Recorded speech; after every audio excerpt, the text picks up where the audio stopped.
still very much a work in progress. However, this is my soon-to-be my mouse rack. It's made out of these guys, which I can't point with that hand. These guys, which I took a 1x6 and I just put it to the table saw. So I think they're like 0.75 by 0.75. It's 4 foot tall, but it's not done on the bottom. I'm going to put a 2x4 going this way, the same thing on the other side.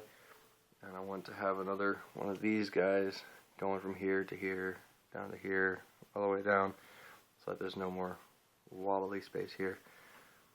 But if you leave a comment, let me know what you guys think. If you hate it, if you think it's going to fall apart, or, why you hate it. It's 4 foot tall because we're going to put it up on top of a table or something like that. Yeah, so there it is. Let me know what you guys think.